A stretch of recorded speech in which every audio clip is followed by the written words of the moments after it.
Hi, everybody. This is Erik. Another great day of recovery. Some days are harder, some days are easier, but I just do the steps every day if I can.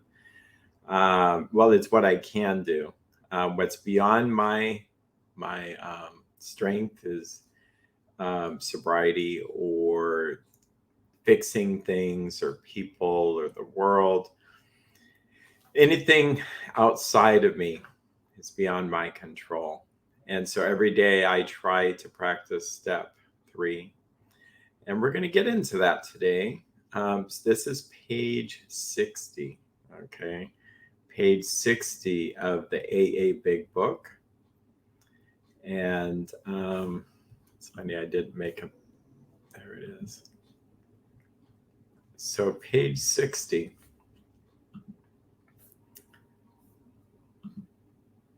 Get into this.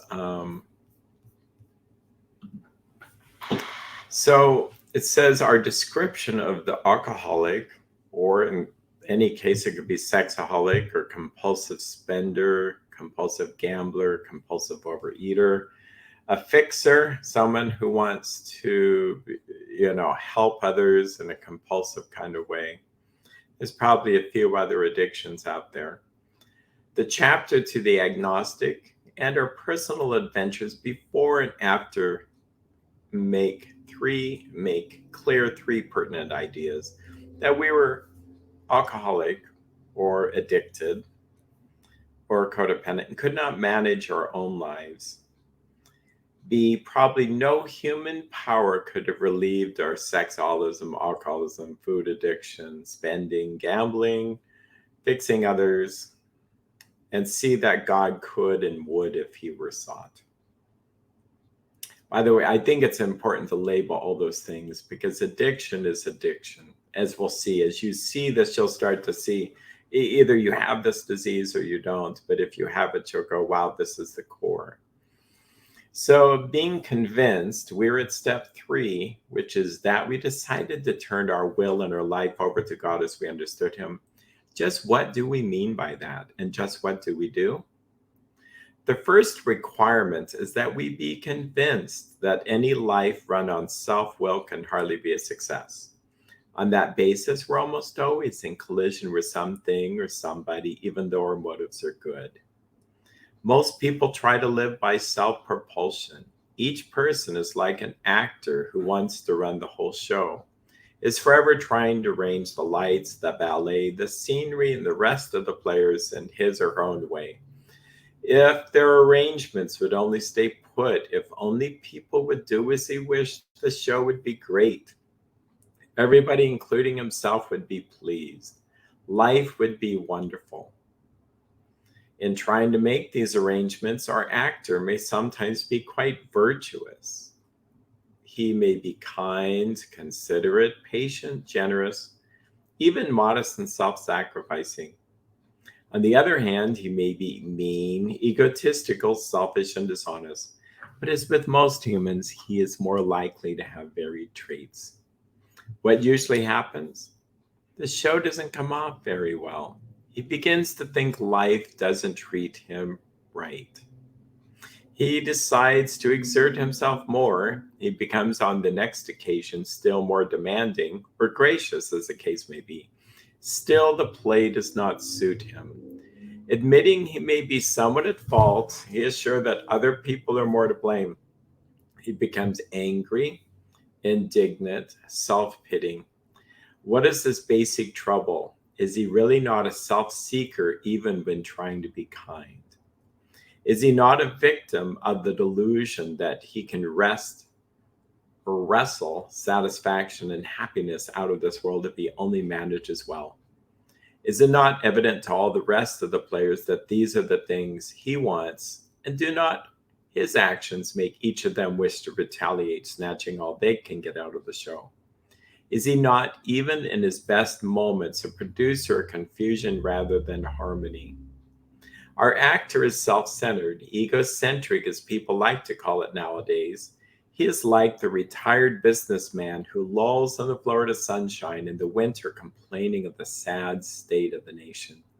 The minister who sighs over the sins of the 20th century, politicians and reformers who were sure all would be utopia if the rest of the world would only behave, the outlaw safecracker who thinks society has wronged him, and the alcoholic who has lost all and is locked up. Whatever our protestations, are not most of us concerned with ourselves, our resentments, or our self-pity? Selfishness, self-centeredness, that we think is the root of our troubles, driven by 100 forms of fear, self-delusion, self-seeking, and self-pity. We step on the toes of our fellows and they retaliate. Sometimes they hurt us, seemingly without provocation, but we invariably find that at some time in the past, we had made decisions based on self, which later placed us in a position to be hurt. I'm going to read that again. Sometimes they hurt us, seemingly without provocation, but we invariably find that at some time in the past, we had made decisions based on self, which later placed us in a position to be hurt. So our troubles, we think, are basically of our own making. They arise out of ourselves, and the alcoholic or the addict is an extreme example of self-will run riot. Though he usually doesn't think so. Above everything, we alcoholics or codependents must be rid of this selfishness. We must, or it kills us. God makes that possible, and there often seems no way of entirely getting rid of self without his aid. Many of us had moral and philosophical convictions galore, but we could not live up to them, even though we would have liked to. Neither could we reduce our self-centeredness much by wishing or trying on our own power. We had to have God's help. This is the how and the why of it. First of all, we had to quit playing God. It didn't work. Next, we decided that hereafter in this drama of life, God was going to be our director. He is the principal, we are his agents. He is the father, and we are his children. Most good ideas are simple, and this concept was the keystone of the new and triumphant arch through which we pass to freedom. When we sincerely took such a position, all sorts of remarkable things followed. We had a new employer. Being all-powerful, he provided what we needed if we kept close to him and performed his work well. Established on such a footing, we became less and less interested in ourselves, our little plans and designs. More and more, we became interested in seeing what we could contribute to life. As we felt new power flow in, as we enjoyed peace of mind, as we discovered we could face life successfully, as we became conscious of his presence, we began to lose our fear of today, tomorrow, or the hereafter. We were reborn. We are now at step 3.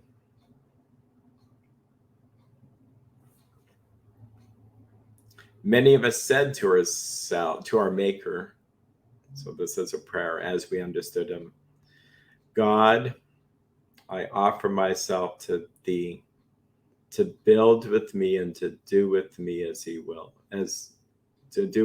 thou wilt. Relieve me of the bondage of self, that I may better do thy will.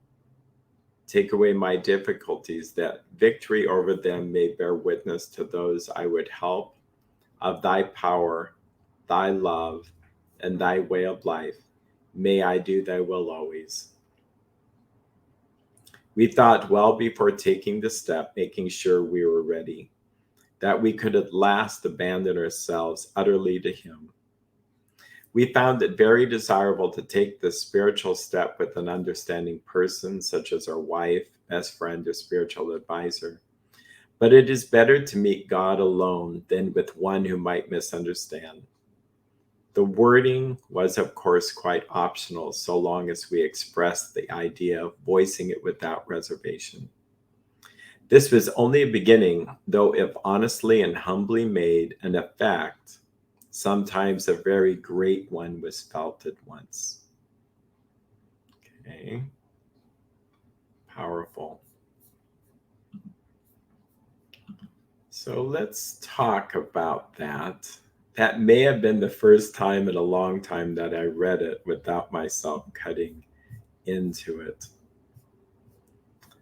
It's only about 3 pages, but it's very, very powerful. We can read it from the lens of being an addict. We could read it from the lens of being a person who wants to help others, kind of codependency. And I'll talk about those nuances. We can read it from the lens of someone with OCD, really, with anxiety. Anybody who inwardly comes to the self-realization that they're kind of a control freak, you know. Yeah, I will confess. One could make an argument that all mankind has this problem. And it was a result in Christian terms of the fall of mankind, that prior to the fall of Adam and Eve, they had communion with God. And after the fall, they wanted to run things themselves, and they relied on their own thinking, their own self-power. Kind of like a director of a movie. I know they use the word actor who wants to direct everything, but it's really like a director. And I have a script which I want the world to follow. I may get up in the morning. Maybe I had a bad dream last night. Well, I didn't order that on the menu, and so I could be miffed that why did I dream that? I may have my razor blades not where they normally are, or the clothes wasn't clean the way I wanted them to be, or the car is not functioning the right way, or maybe all those things are fine. Things are going my way, and then traffic is going too slow or too fast, or not driving how Erik would expect it to drive. Maybe I start to indulge in self-pity because I have too much to do, or I've taken on too much and I don't even see that it's me who's done this. Um, so you can get the point. The picture is that us having any kind of plan is a problem. And the solution is to surrender our plan to God, to no more Erik's plan, but God's plan. No more Erik's will, but God's will. No more Erik's power, but God's power. So let's look at this. 3 things will become clear, and this has to do with the A, B, C's of alcoholism or any addiction. And A, B, and C really kind of strangely relate to 1, 2, and 3. We're addicted, could not manage our lives. So we have to admit that I can't manage my life. And people that go, but you can just use self-power. The world from an early age has taught us, hey, just believe in yourself. Just do it. Just say no. A lot of slogans out there. We're indoctrinated that we can do anything if we set our minds to it. Notice the wording on that. If we set our minds on it, I think people mean determination, but I also think we're using mind power here. And good and well-intended therapists try to help people with addiction. And little do they realize they're helping the person bark up the wrong tree of the knowledge of good and evil. This thought, if I can just get more self-knowledge, I'll be fine. Understand your addictions. Yeah, my experience is that actually is counterproductive, if not harmful, because it inflates the self, inflates pride and ego. Ego standing for edging God out. And God, who's a loving, caring, compassionate, merciful God, and I can't speak for him, but my thought is on this is that he would love to help me, but he's not going to wrestle. If this was my life, he's not going to wrestle with me, my own life. Either I'm going to surrender it to him and let him run it, or I'm going to run it myself. Okay. And so that's number 2. B, no human power can relieve me. But God could and would if he were sought, to seek him in a specific kind of way. So I love this. It says being convinced. We're at step 3, which is we decided to turn our will and our life over to God as we understood him. Just what do we mean by that? Just what do we do? How many people of faith or Christians out there might have said, oh, I've given my life to God. But then in looking at this, they go, well, maybe I haven't. We just think we've turned our will and our life over to God. But we may be the driver in the driver's seat and doing whatever we want. And then we wonder why things don't turn out well. They turn out well just enough to keep us wanting to do it. But overall, we've never surrendered to God. Or maybe we did and we took it back. So they're going to give us the recipe specifically to tell us, what does it mean to surrender to God? What does it mean to turn your life over to God? And I love this. This is kind of like a prerequisite. First requirement is that we be convinced that any life run on self-will can hardly be a success. So let's personalize this. If I want to recover, I have to be convinced that Erik running his own life, self-will, self-powered, self-directed, is not going to work. If I deep down believe that I can actually do it better than God, see, this is the arrogance of it. I have a better way. I'll solve all my problems. It's not going to work. And praise be to God, it won't work, so that I can actually follow my face over and over and over until finally something snaps to where I'm convinced that any life run on self-will can hardly be a success. I love this. If I'm running the show, I'm going to be in collision with somebody or something, even though my motives are good. It doesn't matter how good my motives are or how good I think my plan is. If I am running it, it's not going to work out eventually. See, God is God, and he's not going to force his plan on anybody.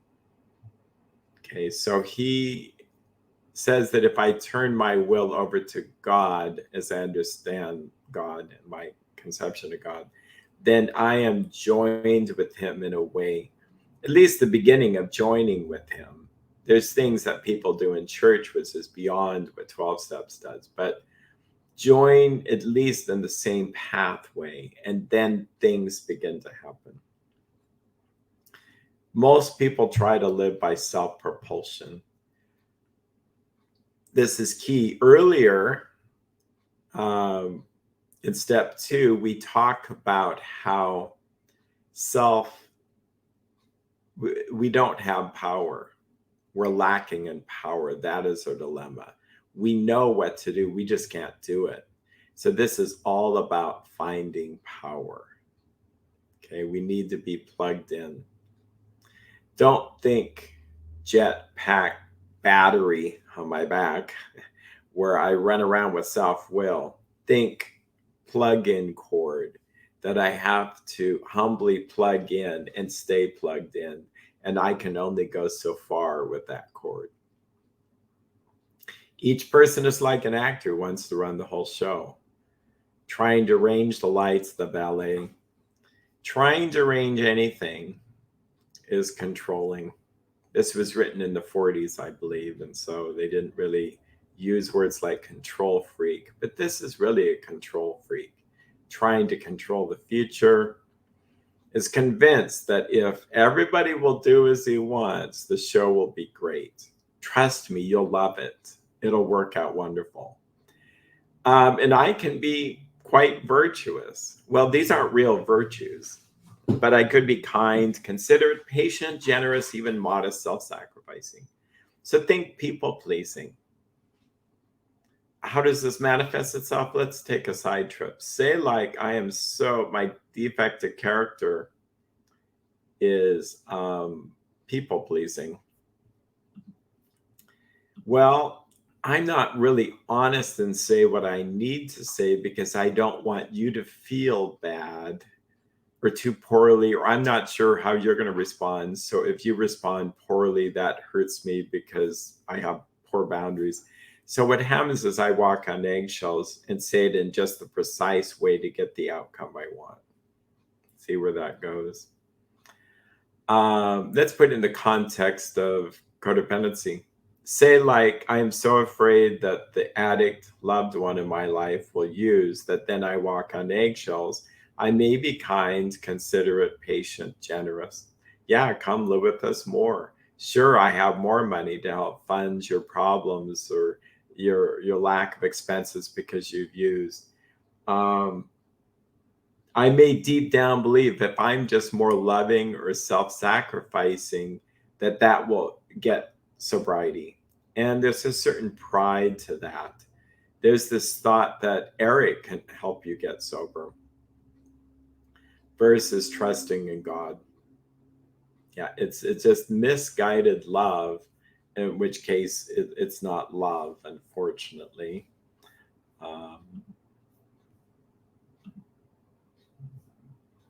What happens also is we can become mean, egotistical, selfish, and dishonest. How does this look? Well, we may give, give, give, give. Okay, I'm done. And then we're mean. We say mean things. It could be sarcasm, it could be passive aggressive. And it's egotistical because I really believe if you just would have just not done this, it would have been fine. Selfish.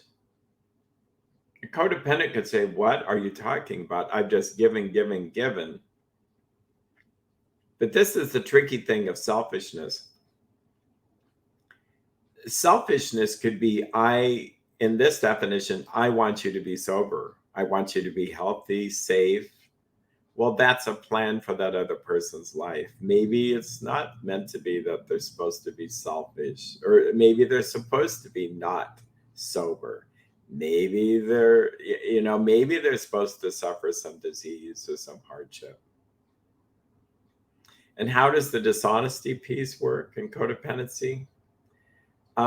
It goes something like this, is that I might know that I saw your truck outside the bar. Or maybe I looked at your phone and could see that you were looking at things you shouldn't have looked at. Or I know that this sounds funny, and every addiction is so painful to the person, but I know that there's 3 donuts missing.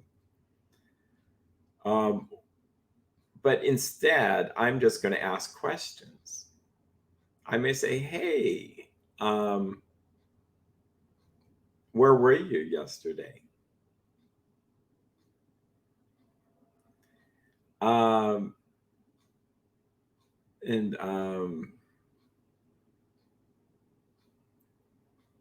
I might ask a question like, how are you doing with your recovery?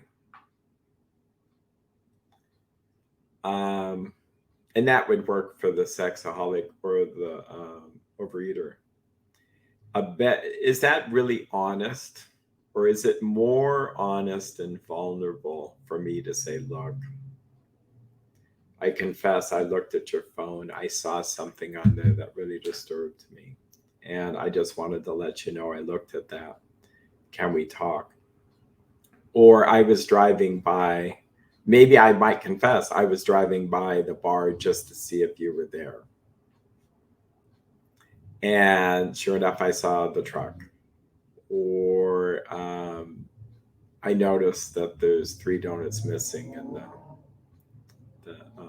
cupboard there. I know I probably shouldn't even be asking, but I wondered about things. Okay, so true honesty would be much more humble instead of this self-righteous, I'm going to help you come to the knowledge of the truth by asking you questions. And then the person magically says, I confess I was at the bar, okay, or I took the donuts or whatever. See, so that kind of, my experience is that kind of checking up on fixing doesn't really work, okay? And that's where it's self-guided, self-directed, self-powered, etc. But in this disease, what usually happens, it says most people are going to have both sets of traits. And I really believe this. Even this nice person can be mean if pushed enough. And even the most mean-spirited, controlling people often have a part to them where they feel really guilty and momentarily might be kind. So what usually happens, the show doesn't come off very well. You think? Yeah. He begins to think life doesn't treat him right. So that's resentment, self-pity. So instead of surrender, no. Addiction or codependency is going to exert ourselves more. And so the next occasion, we're still more demanding or gracious, as the case may be. And then still the play or the world does not suit him, admitting he is somewhat at fault. He is sure that other people are more to blame. So this is a big deal.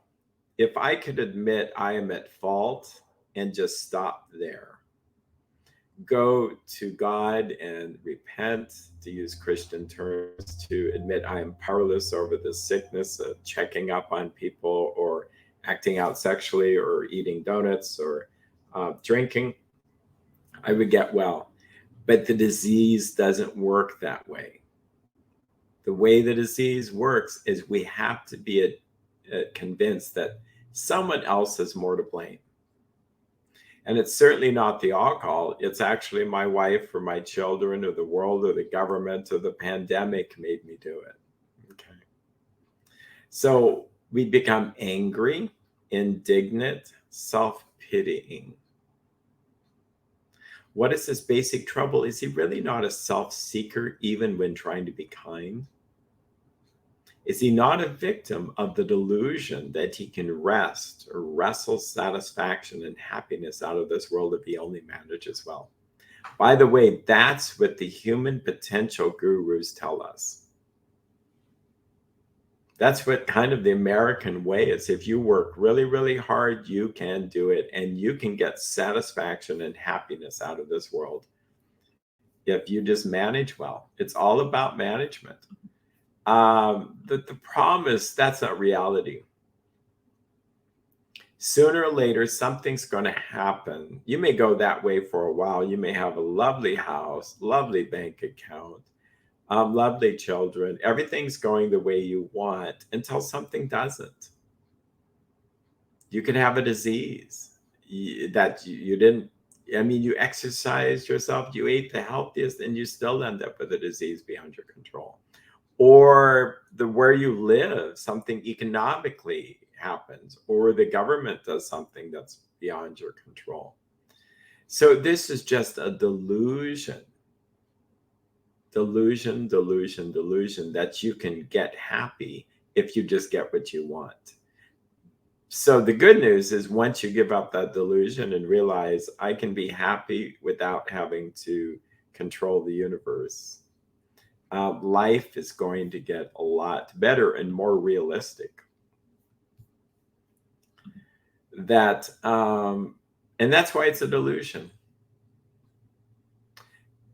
And a lot of, I'm picking on a whole bunch of people, but psychology, pop psychology gurus, human potential people, athletics, people in business world, a lot of things tells us if we just manage, it'll all work out. Is it not evident to the rest of the players, meaning actors in the show, that these are the things he wants, and do not his actions make each of them wish to retaliate, snatching all they can get out of the show? Now, I'm not sure it's always that way. I think a lot of our loved ones go along with our show. But sooner or later, are they trying to snatch all they can get out of the show, or are they just trying to breathe for themselves and to think for themselves and to do what they need to do to make themselves happy? Which then we see that as retaliation. Is he not, even at his best moments, a producer of confusion rather than harmony? Yeah, the confusion exists is because we're not thinking realistically in the world, and that there are things beyond our control. I believe there's spiritual forces like gambling or overeating or spending or drugs and alcohol or sexual addiction. If we're so smart, if we have all this human reasoning, if we have all this research, shouldn't we be making a dent in it? I would think we'd make a little dent in it, but I haven't seen that. I haven't seen that professionally or psychologically or studies. Yeah, if there was a study out there that really helped people with overeating, we would all know about it and everybody would be doing it. And I'm not saying there aren't a few people that might have done something, but it doesn't seem to be universal. 12 steps, strangely enough, seems, in my experience, to have the best success. That's just my experience, and that's all I'm sharing there. Now it gives these possible scenarios. The retired businessman, that's so fascinating, whose lolls in the Florida sunshine in the winter, complaining of the sad state of the nation. We certainly have that going on. Now, this happened right about 10 years after the Great Depression was in it. But it seems like we're still there today, 70, 80 years later. Politicians and reformers who were sure all would be utopia if the rest of the world would only behave. I will say that today we'd say only do what they believe is right. Yeah, if we would just do what they tell us to do, then we'll be all fine. Okay. The outlaw safecracker, and this could be any kind of criminal who thinks society is wrong to him. When I worked in juvenile detention, most of the people were there all by mistake. And I'm not trying to be negative towards them. It's just that that's the way the disease is. It makes them feel like they did no wrong. And the reality is that they may have family members who are enabling them, thinking they didn't do anything wrong. And by have I done that before? Oh, yeah. So I can say I feel a lot of times that I haven't done really as wrong as much as the people around me. This would be the danger in my experience of focusing on things on the internet where you can point the finger and say, my gosh, those politicians are sick, or those actors are so sick, or those people protesting are sick, or that country is sick, or the government leaders is sick. It goes on and on and on. That's just me in one of those categories, not focusing on my own life, not repenting from my own sins, but focusing on them to make me feel better. Yeah. And if I had a beer in my hand, that's alcoholism. That's why it's not by accident. I think that sometimes talk radio has a lot of advertisements for treatment centers. And what is fueling the jets of the people listening? A lot of resentment speak. Yeah. Anyway, I better run away from some of that. But is that going to make people happier? I don't think so. That's my experience. Yeah, I got a little bit off there. Whatever our protestations are, not most of us concerned with ourselves, our resentments, or our self-pity. selfishness, self-centeredness, that we think is the root of our troubles. Driven by 100 forms of fear, self-delusion, self-seeking, and self-pity, we step on the toes of our fellows and they retaliate. So here's how I think of selfishness. It's this inflated sense of self. It makes Erik think he has all this power or he's too bad a person. It's still an obsession with self. Okay. Christianity or 12-step would teach me to abandon myself to God, to let go of self. It's no longer I who lives, but Christ lives in me. And that I don't have a plan anymore. I say that in an idealistic sense because daily I have to crush my plan. It seems as though this inflated sense of self wants to always be in the driver's seat. Early church could call it self-love or ego or egotism. But that is the problem. That's what started this, is we decided to do our will. So with that, we're driven by fears. And fears are, it says later in the book, that fear is a corroding thread that seems to go into everything. Like, for instance, if you look at the fall, fear of not having enough. They had what they needed, but no, it wasn't enough. Okay. Fear of not being loved, fear of not being liked, fear of not ever changing, or fear of change. It goes on and on and on. What will set us free from fear? Well, God, and it's getting rid of self. If I don't have a plan anymore, then I'm not going to really have fear, because fear always amounts to some kind of self-reliance. That I don't know if I could handle cancer. I don't know if I could handle a breakup, or I don't know handle if my kids turn out different than I want. Well, that presupposes that Erik is in the driver's seat versus Erik gets out of the driver's seat. That's God be the director. And I humbly accept whatever road we take and whatever I end up having to have, whether it's some cancer or some challenge with family members or some calamity, natural disaster, whatever. Self-delusion. This can go many different ways, but the more obvious is I'm too bad or I'm too good. That we have this deluded sense of self. Even self-delusion is me thinking I can stop.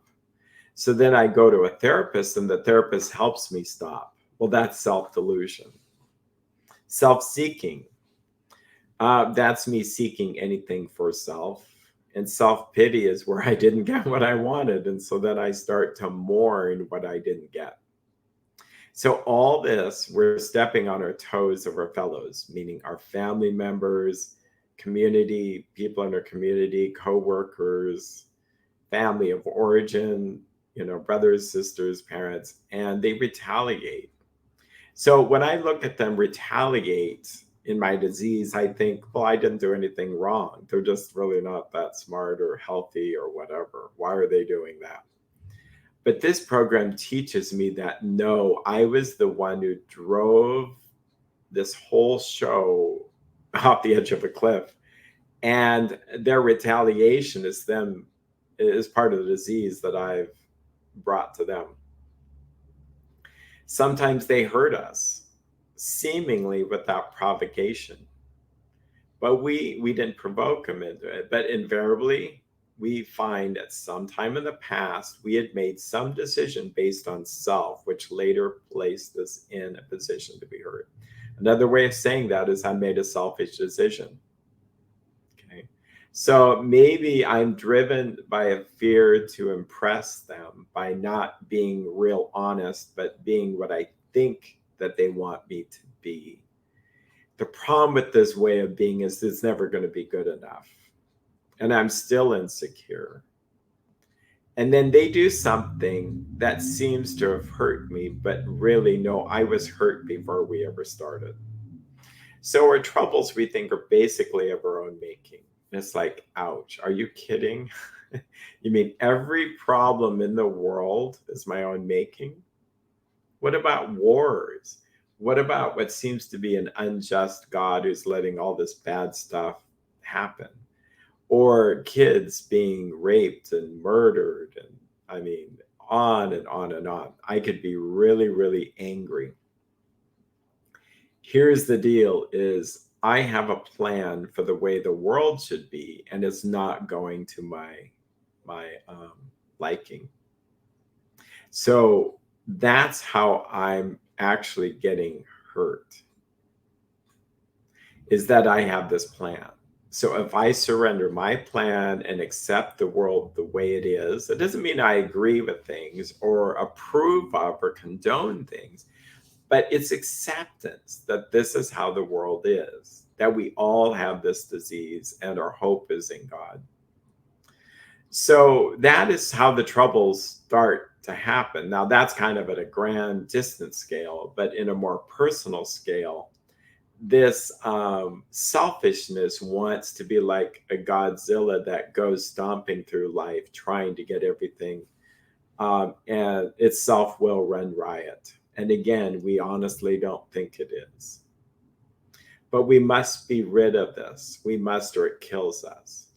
So what do you mean like that? If I'm continuing to run the show, I will probably have addiction kill me slowly or quickly. So how do we get rid of self? Through God. And we have to have God to help us get rid of self.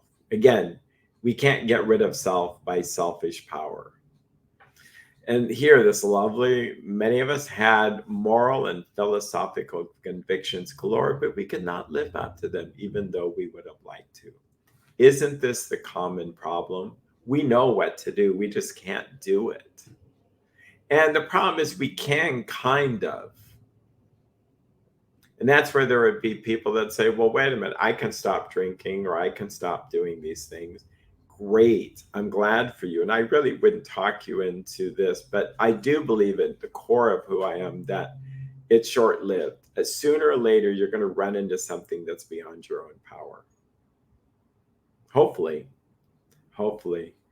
And when you get there, maybe seeds will be planted that you'll realize that God can help you with this. And so here is the solution.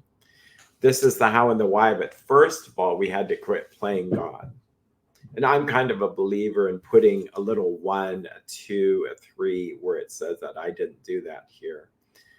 But first, we had to quit playing God. So what does that mean? Quit playing God for me is to admit that I don't know everything, that I can't be everywhere at once. I have not all the power in the world. I am a finite human being. I can't do all this. And when I say that, it needs to be done with humility versus self-pity. Like, I can't do all this. Yeah, it has to be done with truth. Like, of course, I am a human being. For instance, if we make a horrible mistake, and we use the word horrible, but say like a mild, horrible state, we feel so bad about ourselves, like just condemned and guilty, and I'm such a bad person. That's still an obsession with self. Notice the phrase, if I said, I can't believe I did that. How could I have done that? Well, easily. I'm a human being. This is what I'm afflicted with. I'm afflicted with this sin sickness. There's only one person who can help me, and that's God. That's why it's not by accident that these 12 steps, which originally were from the Oxford groups, which was discovered in America, they were just looking at practices early Christians practiced to be able to tap into this power from God. This was not psychology. This was not more special knowledge that was going to save them. And the people that just humbly do these steps, then they get the gift of power to overcome. That would be page 84. You can read that. So Next, hereafter in this drama of life, God was going to be our director. He is the principal, we are his agents. He is the father, and we are his children. Most good ideas are simple. And this concept was the keystone in the new and triumphant arch through which we pass to freedom.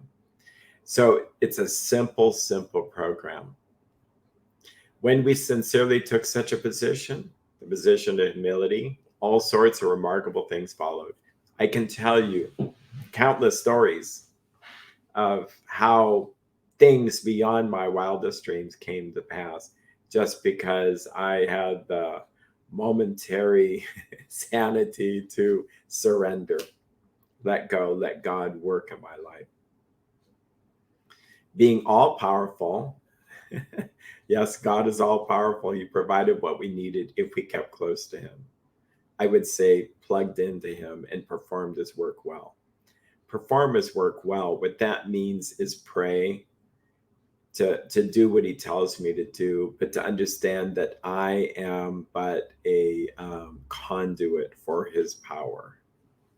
There is a story of a woman, Corrie ten Boom, who was in a prison camp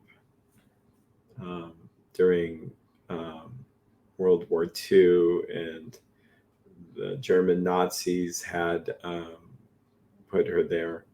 But she gets out, and she's describing this simple process of connecting with God. She has a glove. She dangles the glove and says, "This is me." And then I wish I had a glove because it's a really good visual. She puts on the glove and she says, "This is the Holy Spirit. This is God." And so as she puts on the glove, she says, "This is me with God." And with me without God, it's this dangly glove. Yeah, it's a simple metaphor, but it works for me. So the 12 steps is me getting out of the way and with his aid. And then the work can happen. What will happen? On such a footing, we'll become less and less interested in ourselves, our little plans and designs. More and more, we become interested in seeing what we contribute to life. As we felt new power flow in, as we enjoyed peace of mind, as we discovered we could face life successfully, as we became conscious of his presence, we began to lose our fear of today, tomorrow, and hereafter. We were reborn. The prayer is important to pray, but there's many other prayers you can pray of surrendering. There's prayers, any prayer where you're saying, "Lord, you be the Lord. I am just a serf." Think feudal system there. You can look it up. That he takes care of me and I do his work only by having him direct me, and he gives me the power to do it.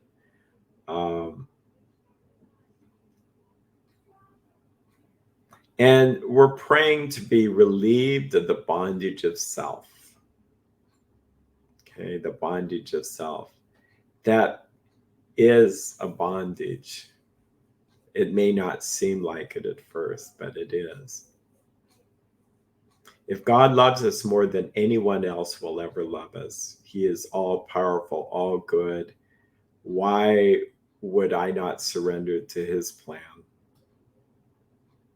So I break my clipboard and ask that he direct my life, do whatever he wants. We at last abandon ourselves utterly to him. We abandon ourselves to God, and to abandon oneself means to say goodbye to self, to say I'm done, and to stay done. And if I abandon someone in the desert, I'm leaving him in the desert to die. Yeah. Very paradoxical, very counterintuitive. For those that are Christians, there are wording in the scriptures that say, like he who seeks his life will lose it. Okay, he who loses his life for the sake of the kingdom will gain it. Yeah, the scriptures that talk about dying to self or crucifying the flesh or taking up your cross. Yeah, through these things, we're crucifying the ego, we gain eternal life.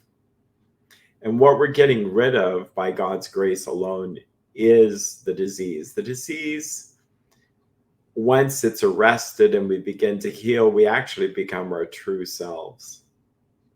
We become, and God's taking away defects of character in his time. So I don't even dictate when God does whatever. You can see this self is just everywhere. Pain and suffering. If I expect to have no pain and something happens that I didn't order on the menu, I'm going to have more pain. If I humbly say, God, I guess this is what I'm supposed to accept pain-wise, physical pain even, it'll be actually less pain, because a lot of pain is in our brain, and we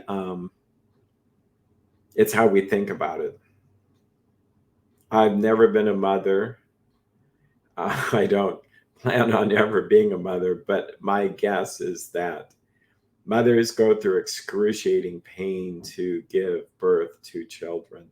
And somehow the process of that, they know they're doing it for a grand theme. That's poorly worded, but they know they're doing this for something good. And it's bearable. But if one were suffering like that and it has no good outcome, that would be a problem. And so, again, if you're in that situation, reach out to a therapist who understands pain. I do chronic pain management. It's not even management. A lot of times pain can go away once we look at the source of it.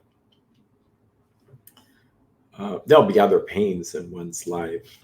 So, last but not least, it talks about an effect. If we are honest and humbly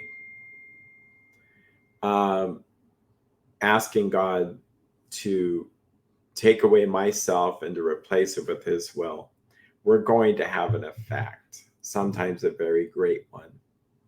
And I see this. This is where I have a very interesting job in that when people do this, because I work a lot with recovery or codependency, someone comes back and they're glowing. They say, I can't explain this. And years of trying to figure things out, they go, something's happening. And it says that the next step is vigorous action. The first step, which is personal housekeeping, cleaning, which many of us never attempted, though our decision, meaning our prayer, was a vital and crucial step, it could have little permanent effect unless at once followed by a strenuous effort to face and to be rid of the things in ourselves which have been blocking us. Our liquor or lust or spending or gambling or overeating or fixing or worrying about people or controlling the universe was but a symptom. Yeah. So step 4 is going to unblock the things that block us from God, or at least identify it. Steps 5, 6, 7 are the prayer and the process of getting rid of those defects of character. Step 8 and 9 are unblocking these resentments and harms we've done to others, to ask God to help us. So anyway, I appreciate all the people out there that are in recovering. It's a hard journey, a simple journey, but certainly a worthwhile journey. And I wish you a great day in recovery. You take care and have a great day.